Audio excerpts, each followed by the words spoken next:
Theresa May is facing her cabinet after Dublin insisted it would not accept any unilateral UK ability to end a Brexit backstop agreement on the Irish border.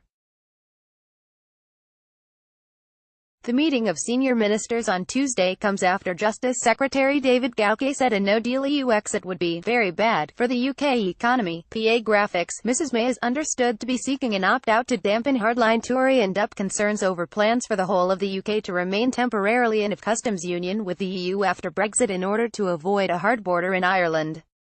The tough talk from Ireland came as Shadow Chancellor John McDonnell confirmed Labour would not support a temporary customs union with the EU.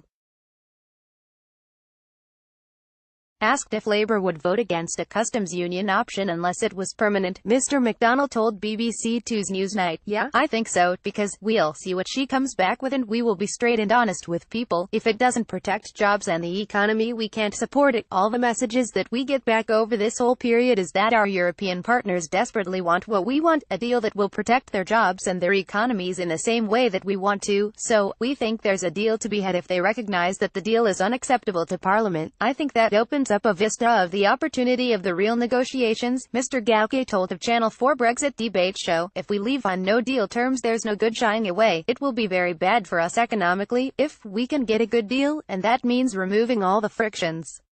The Chequers-type deal. As I say, if we don't have friction with trade, then, economically, I don't think it's going to make a particular big difference one way or the other." Justice Secretary David Gauke at the Channel 4 Brexit debate, Ayrshire, PA, amid reports that Brexit Secretary Dominic Raab and other cabinet Brexiteers were pushing for the UK to be able to quit any backstop with a few months' notice. There was brighter news for the PM as it was reported the EU was prepared to offer London a compromise on the Irish issue.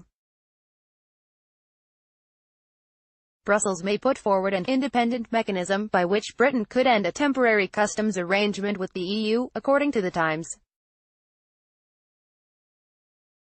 After days of speculation a deal on the Irish border issue was imminent, Irish Taoiseach Leo Varadkar used a telephone call with Mrs May on Monday to reject her calls for any agreement to include a mechanism to bring an end to the backstop, designed to ensure there is no hard border in Ireland if the UK and EU fail to reach a broader trade deal. However, Mr Varadkar's spokesman said the Irish Premier indicated he was ready to consider proposals for a review mechanism, though only if it was clear that the arrangement could not be ditched unilaterally by either side. The backstop issue has become the major obstacle to agreement on the UK's withdrawal from the European Union, due to take place on March 29, 2019. Meanwhile, a survey poll of 20,000 people for Channel 4 estimated Remain would win another in-out referendum by 54% to 46%, using a multi-level modelling technique. The broadcaster said 105 local authority areas that voted Leave in 2016 would now be carried by the Remain side.